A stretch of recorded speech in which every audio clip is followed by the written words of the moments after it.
Et coucou la Team Family, j'espère que vous allez tous et toutes bien. Donc je suis ravi donc de vous présenter dans cette petite intro donc les bougies que nous fabriquons avec ma maman. Du coup nous avons trouvé le nom de notre entreprise qui va s'appeler My Luminous Candle, ce qui veut dire ma bougie lumineuse. Alors du coup voilà, je vous ai présenté plus ou moins tous les formats que l'on fait en termes de contenants pour les bougies. Donc je rappelle que les bougies, donc ce sont des bougies naturelles en cire de coco et de soja, sans OGM. Les mèches sont en coton. Et pour les parfums, ce sont donc des parfums qui proviennent de Grasse en France, sans SMR. Donc il n'y a aucun problème de ce côté-là. Et de toute façon, on a toute une liste en termes de parfums que je vous présente dans la barre de description.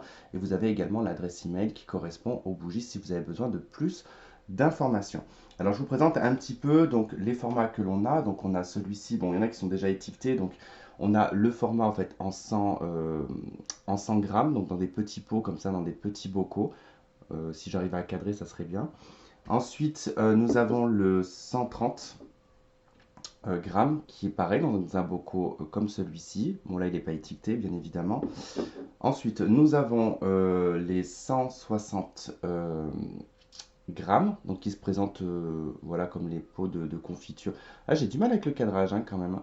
Voilà. Ensuite, nous avons le 250 voilà, qui se présente comme ceci. Tac. Donc pareil, un bocaux aussi également. Nous avons aussi ceux-là qui sont à 50 grammes. Si je dis pas de bêtises, hein, je crois que c'est 30 ou 50, mais je dois me planter. Je pense que j'ai pas vraiment vérifié juste avant. Et on a donc celle-ci qui est aussi à 250 grammes. Donc voilà, avec son couvercle en fait voilà, qui s'enlève directement. Tac, hop, vous mettez, vous enlevez.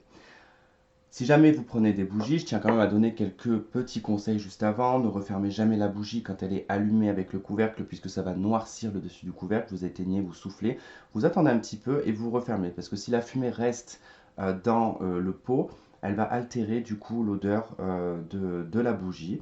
N'hésitez pas aussi à couper de temps en temps la mèche, hein, quand elle a trop cramé. Du coup, bah, en fait, des fois, ça se consume très bien, puis parfois, des fois, elle veut continuer. Et donc là, il faudra couper de toute façon, comme toutes les bougies qu'on achète de toute manière. Donc voilà, en tout cas, je vous ai fait un peu le tour des contenants que l'on fait. Les parfums, bon bah, les listes sont dans la barre de description.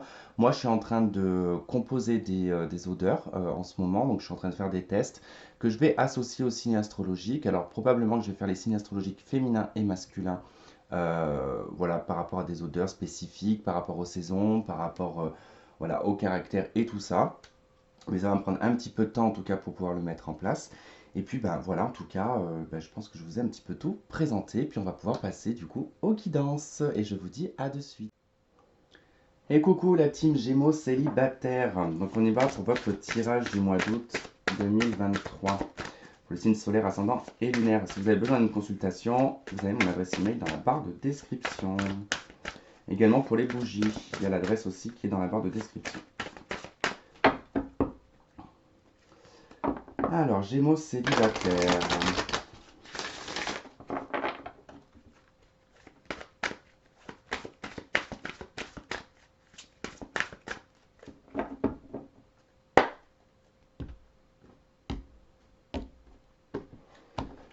Alors, qu'est-ce qu'on a? On a apprenez à vous connaître mutuellement.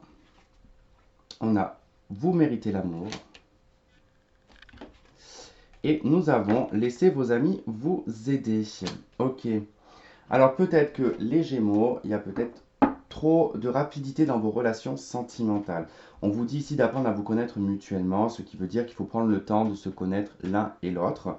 En tout cas, d'avoir de l'intimité dans la conversation, c'est très bien. Je trouve que ça permet voilà, d'apporter bah, justement une confiance, hein, parce qu'ici on vous parle de la confiance.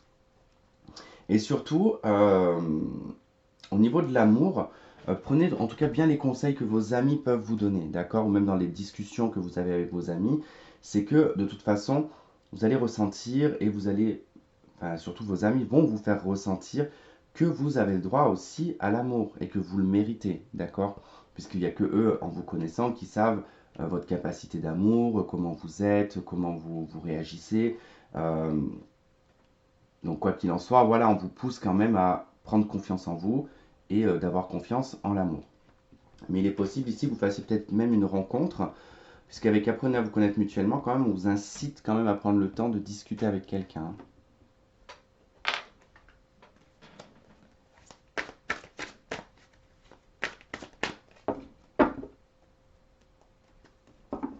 Alors, on va voir ce qu'on a avec l'oracle coup de cœur.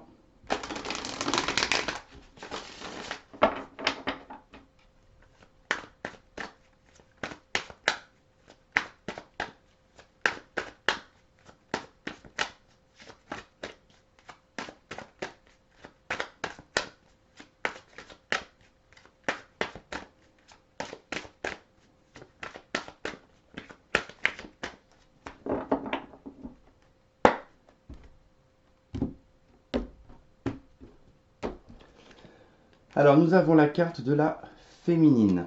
Ok. On a la carte de l'inconstance.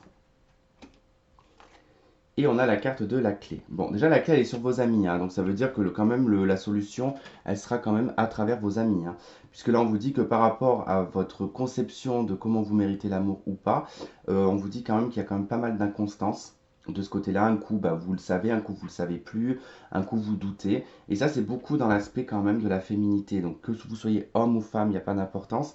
C'est le côté en fait intériorisé, c'est le côté émotionnel, l'intériorité en fait de votre polarité féminine. On nous parle de nouvelles en dos de deck. Vous allez peut-être avoir des nouvelles d'une personne. Allez, on va regarder avec le tarot. Mais voilà, faites confiance en vos amis parce qu'ils vont vous trouver une solution.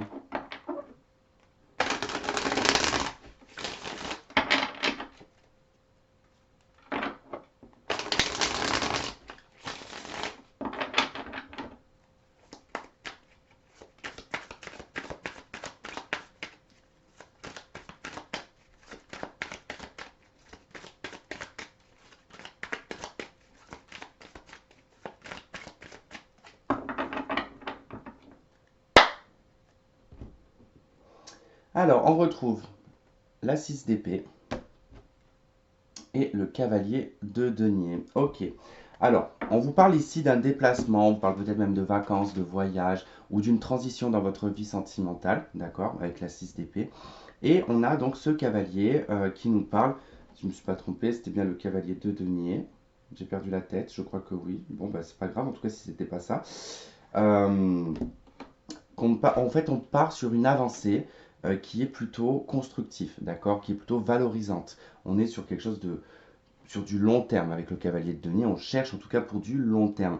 On y va pas à pas, petit à petit, mais ça peut indiquer que pendant une transition ou pendant un voyage ou un déplacement, il peut y avoir une rencontre avec une personne avec qui ça va évoluer progressivement. D'accord? Alors, on retrouve le valet d'épée. Communication, internet, échange. On a la 6 de bâton. Ok. Là, on peut être fier d'une parole, on peut être fier d'une expression, ou en tout cas de quelque chose que l'on a pu dire, ou peut-être par rapport aux réseaux sociaux. On a le valet de bâton. Ok, le démarrage de quelque chose de passionnant. Le chariot. Ok, le succès, détermination. Et le roi de denier.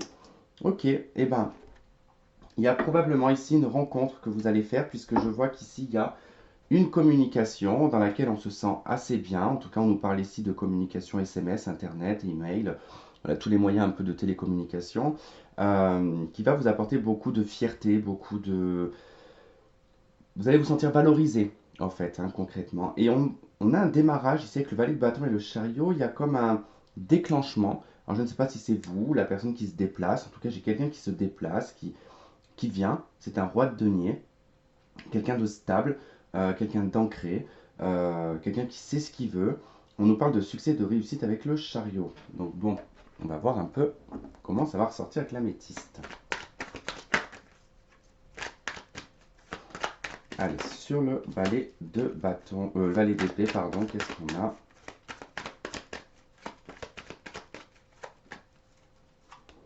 Ok, on retrouve l'attraction mutuelle. D'accord. Bon, déjà, on parlera, enfin, on va parler, Tristan, 1, 2, 3. Ici, on va plutôt parler ici dans la communication déjà et l'échange. Et au niveau de l'esprit, il y a beaucoup d'attraction avec cette personne, beaucoup d'attirance. Déjà, on nous parle ici d'une attirance intellectuelle. Allez, sur le 6 de bâton. qu'on a sur cette victoire? On a le détachement, l'automne, Balance, Scorpion, Sagittaire. On nous parle de lâcher prise. Ok. Moi, je vois plutôt ici une espèce d'être hyper à l'aise en fait avec la carte là, de l'automne et le 6 de bâton. Ça me fait un peu montrer que on est totalement détaché, on est à l'aise dans la communication, on se sent euh, pas sous-estimé, surestimé. Il y a une forme de fluidité intellectuelle, même sensorielle, j'ai l'impression. Bon, on va voir. Avec le valet de bâton, qu'est-ce qu'on a? On a la réconciliation. Bon. Alors, soit c'est une réconciliation avec soi-même ici, où on est en paix tout simplement avec soi, dans sa passion, dans sa créativité. Mais même d'ailleurs, je dirais presque ça. Hein. Je pense que je suis pas sûr que ce soit une réconciliation avec une personne, on verra. Mais euh, ça peut être se réconcilier avec ses besoins, ses envies, sa passion, sa créativité. On a quand même le lâcher prise à côté. Le fait de ne pas se prendre la tête là en fait. Alors, le chariot, qu'est-ce qu'on a? On a la lune, l'intuition, être à l'écoute de soi. Ok. Oui, bah c'est fait de façon impulsive. Tout simplement, c'est pas réfléchi. Là, c'est pas quelque chose qui est réfléchi, puisqu'avec la lune, être à l'écoute de soi et le chariot, ça peut péter comme ça d'un coup, de prendre la voiture et d'y aller. Voilà, tout simplement.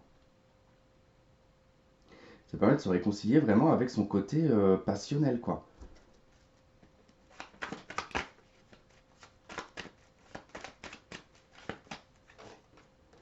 Et on a le nouveau départ. Nouveau départ, renaissance, avec effectivement un homme. Un homme ou une femme. En tout cas, on vous parle de nouveau départ. On ne vous dit pas enfin, forcément renouveau. Donc je pense que c'est une nouvelle rencontre, ça. Hein. En tout cas, une personne avec qui vous communiquez. Alors après, il se peut que vous étiez que dans la communication, qu'un jour ça s'est arrivé que vous ne vous parliez plus, hein, que ça a eu une reprise de communication et que c'est vu comme une espèce de réconciliation. Mais en soi, j'ai pas la sensation d'une rencontre qui était physique, qu'on s'est pris la tête et qu'on se réconcilie, quoi. Pour moi, c'est une situation qui arrive, moi qui me fait plutôt penser ici, là, vous méritez l'amour et l'inconstance avec le valet de bâton et la réconciliation, dans le sens que ça va vous valoriser, ça va vous remettre sur un piédestal et vous réconcilier avec votre personne à vous, avec votre féminité, votre côté féminin en fait, qui a peut-être été flingué par quelqu'un. On vous a peut-être ben voilà, fait perdre la confiance.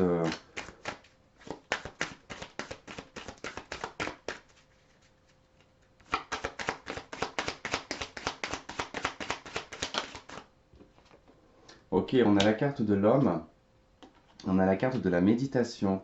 J'ai la carte des frères en d'autres decks. Moi, ça me parle d'une nouvelle histoire quand même avec le papyrus, euh, sur laquelle il va falloir vous pencher et surtout méditer, bien réfléchir sur. Alors quand je dis méditer, c'est pas de se mettre en méditation, mais c'est analyser bien les choses. On vous dit apprenez à vous connaître mutuellement, vous avez le droit à l'amour, vous êtes en train de vous réconcilier avec vous-même. On nous parle ici d'un homme qui va être aussi apaisé, hein, qui aura quand même un esprit assez correct, quoi. Donc méditez là-dessus, sur votre personne et sur votre action aussi extérieure.